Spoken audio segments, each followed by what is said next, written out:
Hello students, myself Priti Kaushik, your math teacher. Today we'll discuss about exercise 3.1. See what is the question. Aftab tells his daughter, 7 years ago I was 7 times as old as you were then. Aftab क्या बोलता है अपनी बेटी को कि 7 years ago 7 साल पहले I was 7 times as old as you were then, कि 7 साल पहले जितने साल की तुम थी मैं तुम्हारी एज का क्या था 7 time. Also 3 years from now, 3 years from now का मतलब क्या है आगे, 3 years बाद. ठीक है, I shall be 3 times as old as you will be, कि 3 साल बाद मैं तुम्हारी एज का कितना हो जाऊंगा 3 टाइम्स. ठीक है, to represent this situation algebraically and graphically. इस सिचुएशन को हमें क्या करना है एल्जेब्रिकली मीन्स इक्वेशन भी बनानी है. सबसे पहले लेट करते हैं, let age of Aftab, age of Aftab. Aftab की जो एज है वो कितनी है x ईयर्स. हम लेट करके चल रहे हैं कि आफ्ताब की एज जो है वो इतनी है. And age of his daughter, daughter की जो एज है वो कितनी है y ईयर्स. डॉटर की जो एज है वो कितनी है y ईयर्स. उसके बाद क्या कहता है कि 7 years एगो, 7 years एगो जो एज है आफ्ताब की, एज ऑफ आफ्ताब वो क्या बन जाएगी x minus 7. And age of daughter, daughter की जो एज है वो कितनी बन जाएगी y माइनस 7. अब अकॉर्डिंग टू क्वेश्चन, क्वेश्चन के अकॉर्डिंग क्या बोलता है कि जो एज ऑफ आफ्ताब है, आफ्ताब की एज 7 टाइम्स हो जाएगी उसकी डॉटर की एज के. इसका मतलब x माइनस 7 किसके इक्वल होगा 7 इंटू वाई माइनस 7. ब्रैकेट को ओपन कर दो, x minus 7 is equal to, bracket open करो 7 Y minus 49. x minus 7 minus 7 Y plus 49 is equal to 0. ये बन जाएगा x minus 7 Y plus 42 is equal to 0.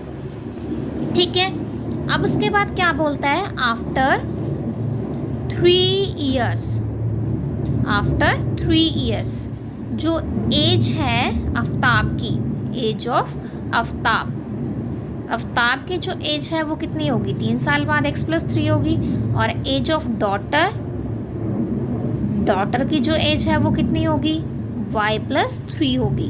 उसके बाद फिर से अकॉर्डिंग टू क्वेश्चन, क्वेश्चन के अकॉर्डिंग क्या बोलता है जो आफ्ताब की एज है 3 साल बाद वो क्या हो जाएगी अपनी बेटी की एज की 3 टाइम हो जाएगी.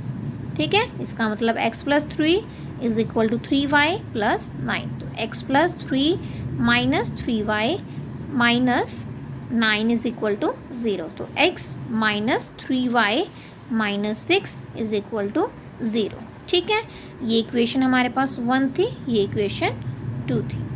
ठीक है, तो यहाँ से हम क्या निकाल सकते हैं उनकी एज निकाल सकते हैं. ठीक है, तो अब देखो किस तरह से निकालेंगे, सब्ट्रैक्ट कर देंगे दोनों इक्वेशन को. सब्ट्रैक्टिंग इक्वेशन 1 एंड 2, सब्ट्रैक्ट करो. x minus 7y plus 42 is equal to 0 and x minus 3y minus 6 is equal to 0. Minus करेंगे साइन चेंज हो जाएंगे, ये प्लस का हो जाएगा, ये भी प्लस का हो जाएगा, ये कैंसिल आउट. यहाँ से हमारे पास क्या आएंगे माइनस के 4y, यहाँ से 48 is equal to 0. Minus 4y is equal to minus 48, minus से माइनस कट जाएगा, y is equal to 48 by 4, cancel out करो 12. तो y की वैल्यू क्या आ गई 12, मतलब जो डॉटर की एज है वो कितनी आ गई 12. ठीक है, तो एज ऑफ आफ्ताब, आफ्ताब की जो एज है वो कैसे निकालेंगे, पुट y इन 1, y की वैल्यू 1 में पुट कर दो. ठीक है, तो 1 में पुट करेंगे तो हमारे पास क्या हो जाएगा, 1 इक्वेशन क्या थी x minus 7y plus 42 is equal to 0. ठीक है, तो यहाँ पे पुट करो, x हमें निकालना है minus 7 into 12 plus 42 is equal to 0. x minus 84 plus 42 is equal to 0. So x minus 42 is equal to 0. So x की वैल्यू क्या थी 42, मतलब जो हमारे पास आफ्ताब है उसकी एज कितनी है 42। ठीक है, अब से ग्राफिकल रिप्रेजेंटेशन है। ठीक है, तो ग्राफिकल सॉल्यूशन क्या बनेगा इसका, हमारे पास जो दो इक्वेशन थी, एक x minus 7y plus 42 is equal to 0 और दूसरी इक्वेशन थी x minus 3y minus 6 is equal to 0। तो यहाँ से x की वैल्यू क्या बन जाएगी 7y माइनस 42, यहाँ से x की वैल्यू क्या बन जाएगी 3y प्लस 6। ठीक है, तो यहाँ पे हम लेट करेंगे, let y is equal to 6। अगर y की वैल्यू 6 आएगी तो इसका मतलब x की वैल्यू कितनी आ जाएगी 0। Let y is equal to 7, अगर y की वैल्यू 7 ली तो x की वैल्यू कितनी आ जाएगी 7।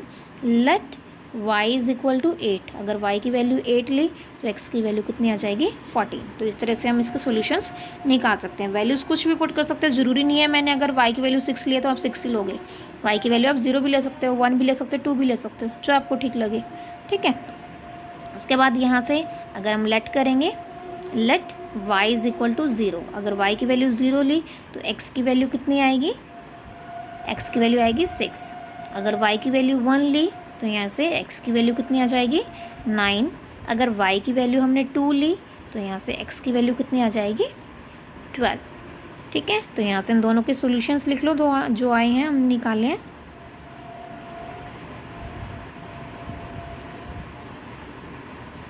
ये हमारे पास x की वैल्यू पहले y हमने 6 पुट किया, फिर 7, फिर 8।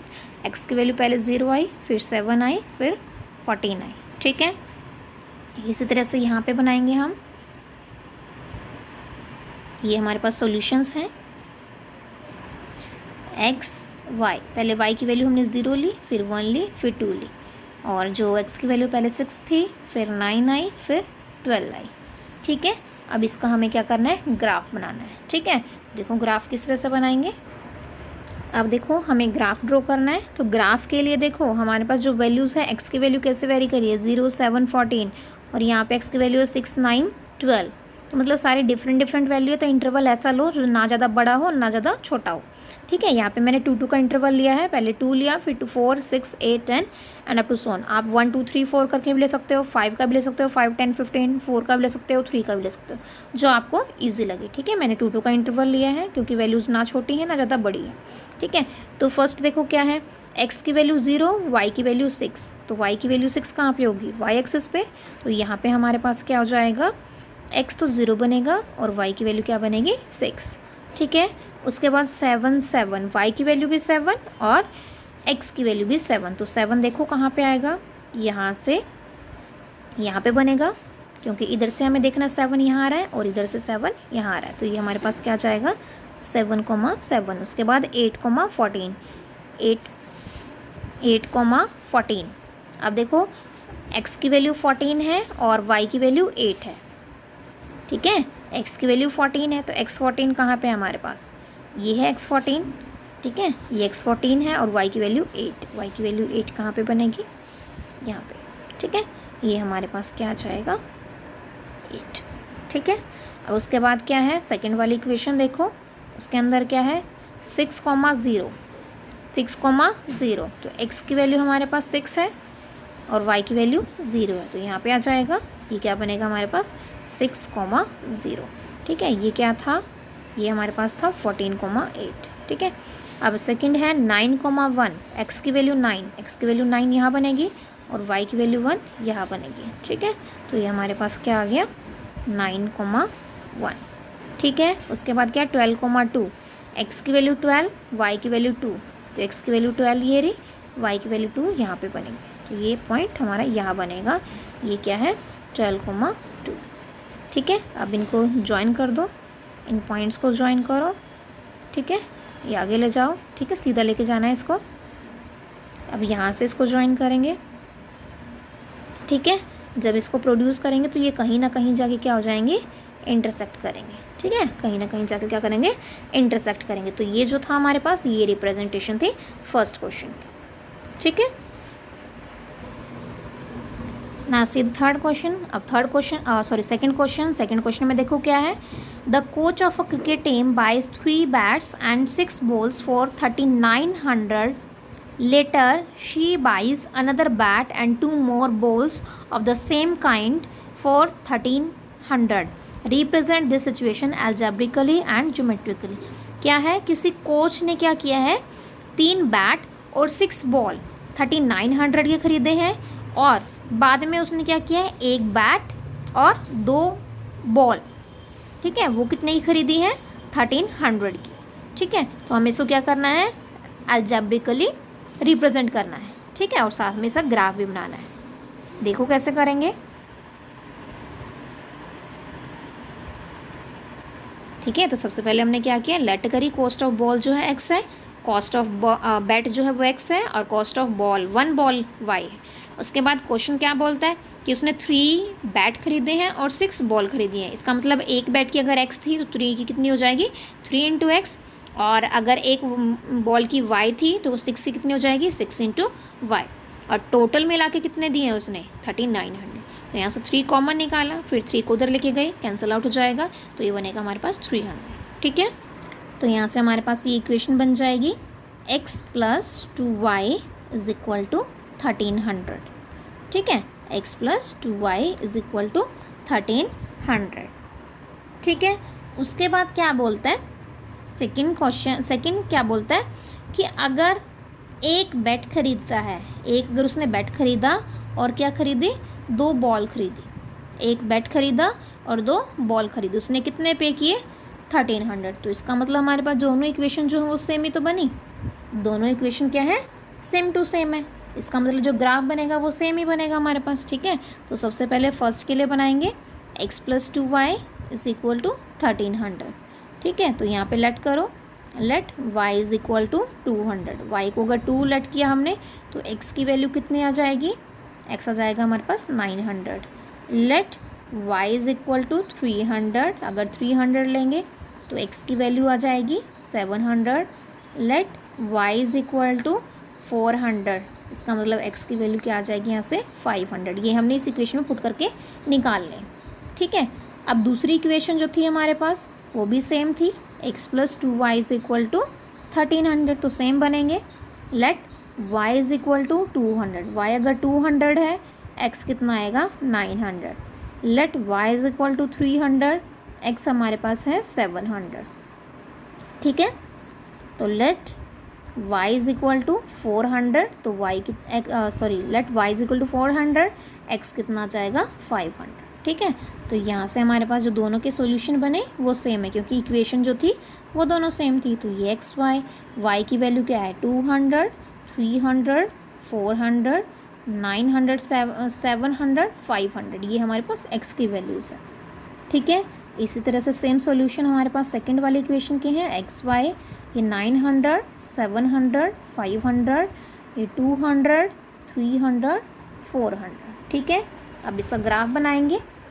ठीक है, ग्राफ के लिए हमारे पास क्या है, जो वैल्यू है वो देख लो, हाईएस्ट क्या है, हाईएस्ट वैल्यू देखो क्या है, x की वैल्यू 900 तक जा रही है और y की वैल्यू हमारे पास 400 तक जा रही है. तो इसमें हम क्या ले लेते हैं, 200 का डिफरेंस ले लेते हैं. पहले जो लिया वो 200, उसके बाद 400, 600, 800. ठीक है, यहाँ पे माइनस की वैल्यूज़ है नहीं तो इसको एज इट इज़ रखो. यहाँ से हमारे पास ये 200, 400, 600, 800. ठीक है, और यहाँ पे एक और ले लो 1000. ठीक है, यहाँ से हमारे पास -200, -400. ठीक है, अब देखो हमारे पास वैल्यूज़ क्या थी. सबसे पहले देखो x की वैल्यू अगर 900 तो y जो है वो 200 है. x 900 देखो कहाँ पे होगा, यहाँ पे होगा. ठीक है, और y 200 है तो वो यहाँ पे बन जाएगा. ठीक है, तो ये बन जाएगा 900, 200. ठीक है, उसके बाद क्या है, x की वैल्यू 700, y की वैल्यू 300. 700 यहाँ पे बनेगा और y की वैल्यू कितनी है 300, तो ये यहाँ पे आ जाएगा हमारे पास. ठीक है, इसके पॉइंट्स लिखो 700, 300. उसके बाद सेकंड क्या है, सेकंड जो है वो क्या है हमारे पास, लास्ट जो है वो क्या है 500, 400. तो x की वैल्यू 500 वो यहाँ पे आएगी और y की वैल्यू 400 है वो यहाँ पे आएगी. तो इसको लिखो 500, 400. ठीक है, अब इनको ज्वाइन कर दो। ठीक है, ये ज्वाइन करेंगे, ये हमारे पास क्या है, गिवन सॉल्यूशन है। ठीक है, ये क्या है हमारे पास, गिवन सॉल्यूशन है। बोथ द इक्वेशन, दोनों का सेम बनेगा क्योंकि सेम सॉल्यूशन दूसरे वाले के हैं। ठीक है, वैल्यूज दोनों सेम है तो एक ही लाइन आएगी। ठीक है, अब नेक्स्ट देखो थर्ड क्वेश्चन में क्या दिया हुआ है, the cost of 2 kg apples and 1 kg of grapes on one day was found to be ₹160। 2 kilo apple और 1 किलो ग्रेप्स की जो कॉस्ट है वो टोटल जो है 160 है। आफ्टर अ मंथ, एक मंथ बाद जो कॉस्ट है 4 kg एप्पल की और 2 kg ग्रेप्स की वो 300 थी। तो हमें इसको रिप्रेजेंट करना है सिचुएशन को एल्जेब्रिकली भी और ज्योमेट्रिकली भी। तो देखो हम लेट कर सकते हैं कि जो एप्पल की 1 kg एप्पल की जो कॉस्ट है वो हमारे पास x है और 1 kg ग्रेप्स की जो कॉस्ट है वो y है। फिर उसके अकॉर्डिंग हम क्वेश्चंस देखेंगे किस तरह से कर। ठीक है, तो हमारे पास ये था, हमने लेट किया कॉस्ट ऑफ 1 kg एप्पल की कॉस्ट x रुपये ले ली और कॉस्ट ऑफ 1 kg ग्रेप्स की कॉस्ट y रुपीज़ ले ली। अकॉर्डिंग टू क्वेश्चन क्या बोल रहा था कि 2 किलो एप्पल 1 किलो ग्रेप्स उनकी कॉस्ट कितनी है 160, 4 किलो एप्पल 2 kg ग्रेप्स उनकी कॉस्ट कितनी है 300। ठीक है, तो ये दो इक्वेशन आई, दोनों के हमने क्या कर लिया, सॉल्यूशन फाइंड आउट कर। Now we will make the graph. पहले इसके सॉल्यूशंस लिखो जो हमने निकाले हैं, x और y की जो वैल्यूज़ निकाली हैं उनको लिखो, x y and X Y. सबसे पहले हमने x 0 लिया तो y की वैल्यू 160 आई, x को 20 लिया, y की वैल्यू 120 आई, x की वैल्यू 40 ली, y 80 आई। यहाँ पे x की वैल्यू अगर 0 ली 150 आया और 20 ली 110 आया, 40 ली तो 70 आया। अब इसका हमें क्या करना है, ग्राफ बनाना है। ठीक है, तो ग्राफ के लिए देखो क्या वैल्यूज़ लेंगे हम।